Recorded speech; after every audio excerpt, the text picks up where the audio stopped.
Financing and ways of funding a project have always played a major part in how a final film, TV series, or basically any media project looks like, production value and structure-wise. Firstly, financing directly influences the way the film or series feels and looks like due to being directly connected to the production value. I mean, everybody knows that, you know it too. Actors, designers, costumes, locations, studios, cameras and so on can be employed, purchased or borrowed if there's more money there or any money there. However, secondly, even the TV format itself, its inherent structure, has long since been influenced by the way of funding the program. If we look at TV series, for example, we can see the act breaks, the halts, the stops, between two acts of each episode, nearly always matching the commercial breaks. If you watch TV series like The Mentalist or Buffy the Vampire Slayer or Prison Break on DVD, that means an act ends when the screen turns black and the dramatic tension in the plot is at its high. A rather sure sign that on TV this short black space would have been filled by a commercial break. Really look at these DVDs. The more commercial breaks an episode is interrupted by, the more acts and with it pre-break cliffhangers or moments of heightened tension you'll find. The cliffhangers before the break are written with the intention of keeping the audience in front of their TVs, eagerly waiting for the next piece of information when the show returns after the break. This very well shows how commercial interests have co-shaped the TV series structures and narratives that we know today. As we learned in the last chapter, 1 hour TV series in US cable TV usually last about 45 minutes without commercial breaks. As commercial breaks rarely exist in pay TV programs like HBO, we can find time-adjusted shows in these channels that tend to last rather 55 to 58 minutes, up to 15 minutes longer than the usual cable TV 1 hour show. Shows like HBO's Game of Thrones and Showtime's serial killer saga Dexter make use of this additional time by allowing more information and many times more major characters, look at Game of Thrones, to rule the scenery of the show.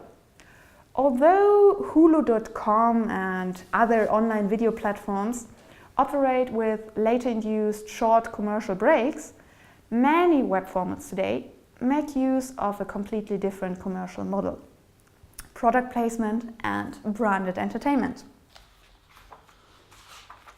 Product placement is a way of financing a film or series by visually including commercial products in the work, in exchange for payments by the brands.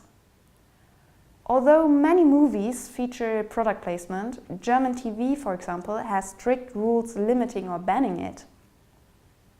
Branded entertainment, as another marketing strategy, goes even further by including commercial brands directly into the story world.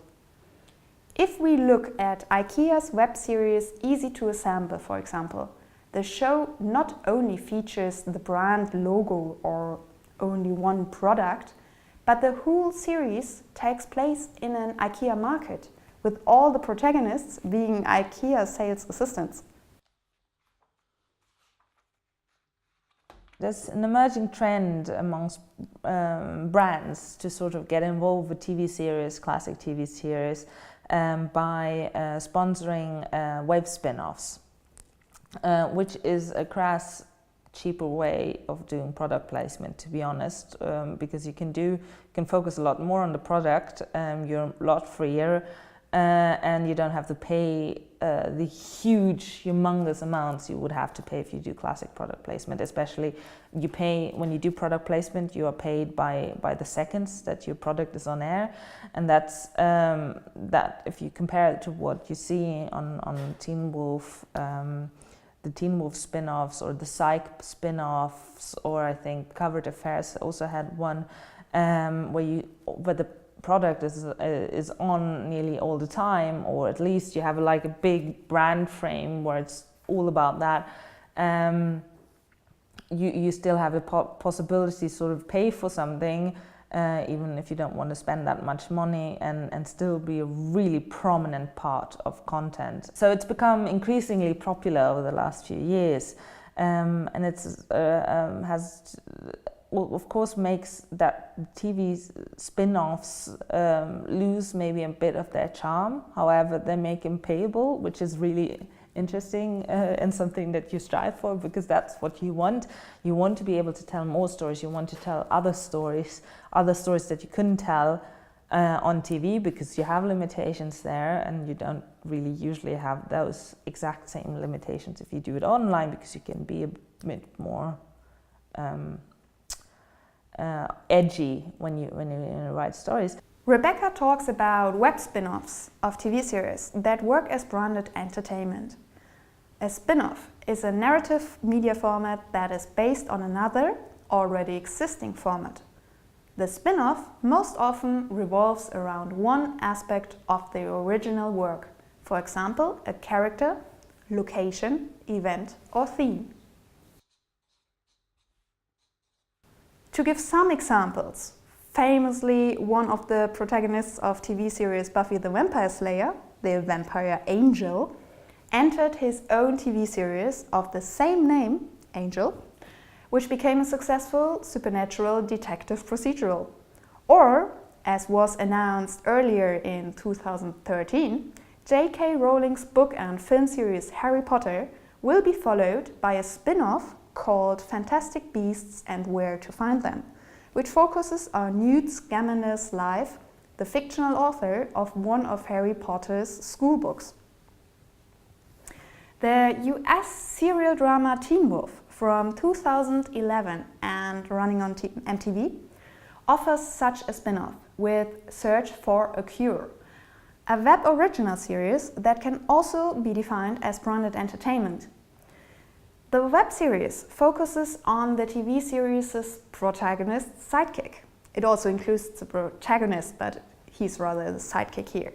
Stiles, played by Dylan O'Brien, and his werewolf Scott McCall's search for a cure to heal Scott of his werewolf fate is what this series is all about. Search for a Cure also shows what Rebecca Allen calls a rather crass product placement, a very dominating brand involvement. Not only is the title directly followed by the line presented by AT&T and therefore declared a production financed by the US mobile network provider, it also very prominently features a mobile gadget with the logo of said brand in every episode. Although the writers included the branded items very skillfully into the story, the dominant display disrupts the emotional involvement in the story, when at times the show really feels more like an extended commercial. One reason for that being the length of just 2 to 3 minutes per episode. That really prevents any deeper immersion and lean-in levels before the next episode has already to be started again. To name another critically very well-received branded entertainment format, let's have a quick look at The Hire from 2001 and 2002. The Hire was financed by auto brand BMW and features 8 10-minute short films by famous directors like Guy Ritchie, Tony Scott and Ang Lee. All movies are connected by actor Clive Owen, playing the driver in each of them, a man hired to drive the vehicles used in all 8 movies. The major difference to Search for a Cure, although equally produced for the internet first, is the high production value and cost and the cinematic level of storytelling, personal and visual language involved in this project. Rebecca Allen sums it up as follows. So I think in many ways it's a win-win situation. However, if it turns out to be sort of a long commercial, then it obviously didn't work. However, I see when speaking to brands and presenting topics to brands, they're becoming also increasingly disinterested in having their brand prominently featured and being more about our brand is cool and we just want to associate ourselves with this great story or this series or whatever. And that makes it much more easier for storytellers to sort of abide by these product placement laws and still be true to your story.